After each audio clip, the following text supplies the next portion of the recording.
What's going on, everyone? Welcome back to the channel. If this is your first time here, I'm Santi, and this is Tech Utopia, where we cut through the marketing garbage and tell you what actually works. Today, we're diving deep into the Sky Rover S1, and I'm not holding anything back. I've spent 2 full weeks with this thing. I've crashed it. I've pushed it to its limits. I've flown it in conditions the manual specifically tells you not to, and I'm going to show you everything. The good, the bad, and the one feature that genuinely surprised me. Listen, I know your feed is packed with drone reviews, but I promise you this one's different. By the end of this video, you'll know exactly whether this drone is right for you. And more importantly, I'm going to save you from making the same expensive mistakes I made when I started flying. So smash that like button right now. It genuinely helps more people find honest reviews like this. And let's get into it. The problem. Here's the thing about getting into drones in 2025. You've got 2 options, right? Option 1, drop $2,000 to $3,000 on a professional setup. Get incredible footage, but also get a steep learning curve, mandatory registration, insurance headaches, and a drone so expensive you're terrified to actually fly it anywhere interesting. Option 2, grab a cheap beginner drone for under $300. It's affordable, but the footage looks like it was shot on a potato. Battery dies in 15 minutes, and the wind blows it into the next zip code. I've been there. My first drone was a $150 disaster that I could barely control. My second one cost me $1,800, and I was so scared of crashing it that I barely flew it for the first month. So when I heard about a drone that claimed to split the difference, shooting genuine 4K at 60 frames per second, flying for 40 minutes, staying stable in serious wind, all while weighing less than a bag of chips and costing a fraction of the pro models, yeah, I was skeptical. Really skeptical. But then I actually flew it.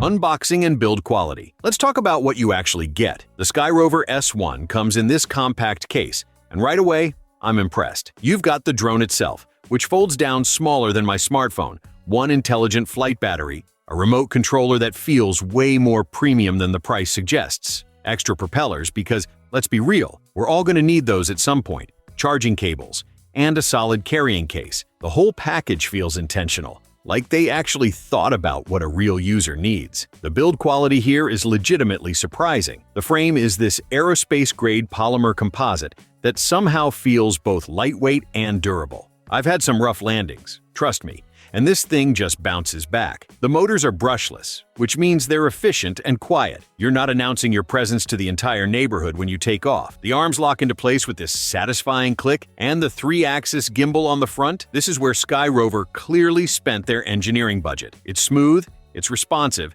and it's doing the heavy lifting when it comes to keeping your footage stable. What really impressed me is the attention to detail. The propellers have these aerodynamic grooves that reduce noise and increase efficiency. The landing gear has just enough height to protect that gimbal on touchdown. The battery slides in with a secure lock mechanism. No wobbling, no loose connections. For a drone at this price point, weighing just 249 grams, this feels like it was built by people who actually fly drones, not just engineers in a lab somewhere. That matters more than you'd think.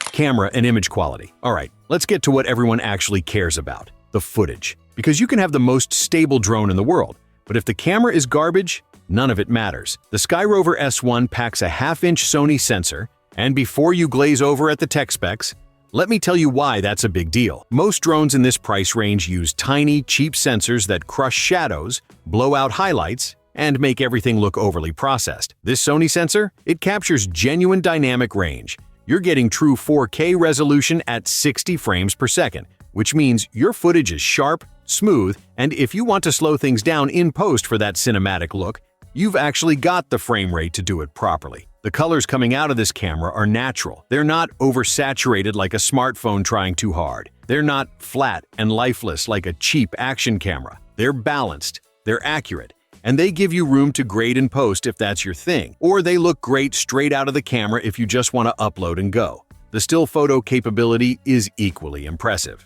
We're talking 48 megapixel images, which is more than enough for large prints, detailed crops, or professional use. I shot some real estate content with this as a test, and my client couldn't tell the difference between this and footage from my friend's DJI Mavic that costs 3 times as much. That 3-axis gimbal I mentioned earlier, this is where it shines. Whether you're moving forward, banking into a turn, or fighting wind, your footage stays buttery smooth. No jello effect, No micro jitters, just clean, professional-looking shots. I'm going to let the footage speak for itself here because honestly, this is what sold me on this drone.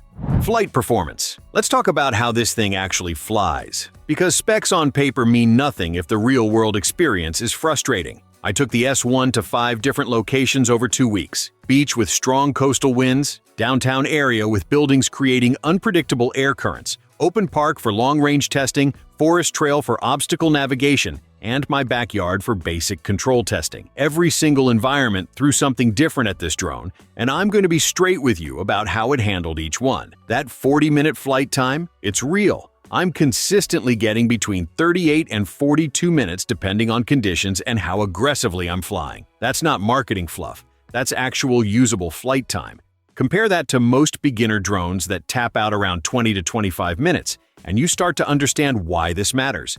When you're trying to get the perfect shot, when you're learning to frame and compose, when you're hiking to a location and don't want to carry 5 batteries, that extra flight time is the difference between frustration and actually enjoying the experience. The transmission system, Sky Rover calls it Skybridge HD, gives you a crystal clear 1080p feed at 60 frames per second, up to 12 kilometers away. I tested it out to about 3 kilometers before my nerves got the better of me, and the signal stayed rock solid. No lag, no breakup, no pixelation. You're seeing what the drone sees in real time, which is absolutely critical when you're composing shots. Wind stability is where this drone really surprised me. The specs claim it can handle level 5 winds, which is around 29 to 38 kilometers per hour. And I can confirm it holds position like it's on rails. I flew this at the beach on a day that was making palm trees dance, and the drone just locked in place, compensated for every gust, and delivered stable footage. The obstacle avoidance system uses forward-facing infrared and downward vision sensors. It's not going to prevent every crash. You still need to fly smart, but it's caught me a few times when I got cocky with the controls. The GNSS positioning means it holds its position precisely, even indoors or in low-altitude situations where GPS struggles. There's no drifting, no wandering, just stable hovering exactly where you tell it to be.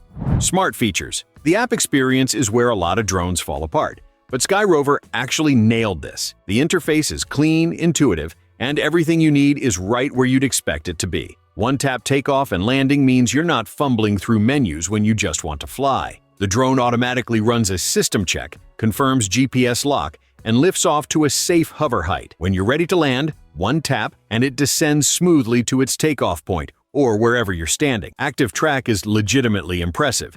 You tap your subject on the screen, whether that's yourself, a car, a person, whatever, and the drone locks on. It follows smoothly, keeps the subject centered in frame, and adjusts its position dynamically as the subject moves. I use this to film myself mountain biking on a trail, and the tracking was so good that I forgot the drone was even following me. It anticipated turns, maintained consistent distance, and delivered footage that looks like I had a professional drone pilot following me. The Quick Shots feature gives you pre-programmed cinematic moves: droney, rocket, circle, helix, boomerang, and asteroid. These are the shots you see in professional travel videos, and they're completely automated. You select the shot, press start, the drone executes the entire movement, and you get Hollywood-style footage without needing to master complex controls. It's almost cheating, honestly. The smart return-to-home function is your safety net. If the battery gets low, if you lose signal, or if you just panic and hit the button, the drone automatically flies back to its takeoff point,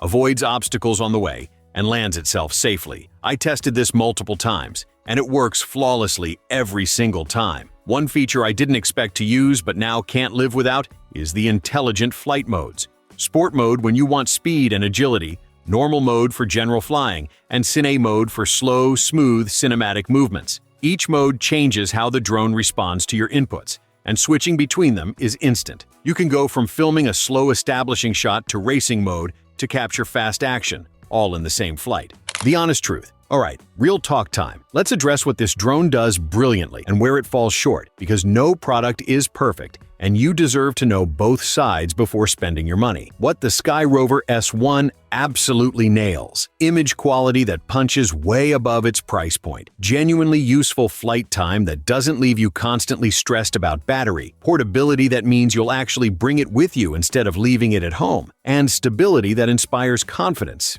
even if you're a complete beginner. Where it could improve. The obstacle avoidance only covers forward and downward. There's no backward or side detection, so you need to maintain situational awareness. The remote controller doesn't have a built-in screen. You're using your smartphone, which means bright sunlight can make viewing difficult. And while the build quality is solid, this is still a lightweight drone. I wouldn't fly it in extreme conditions or risk it around water without serious precautions. Who is this drone actually for? If you're a content creator who needs reliable aerial footage without the professional price tag, this is your drone. If you're a beginner who wants to learn on equipment that won't frustrate you with limitations, this is your drone. If you're a traveler who wants to document adventures without carrying heavy gear, this is your drone. If you're a real estate agent, a wedding videographer starting out, or someone who just wants to capture family moments from a new perspective, this is genuinely one of the best value propositions on the market right now. Don't sleep on this. That deal won't last forever. Before you click away, do me a massive favor. Hit that like button. It genuinely helps this video reach other creators who need to see it. Drop a comment and tell me what you'd film first if you grabbed this drone. And if you're not already subscribed, what are you even doing? Hit that subscribe button and turn on notifications because we've got more honest, no-nonsense tech reviews coming your way every single week. Thanks for watching, and I'll catch you in the next one. Now get out there and create something incredible.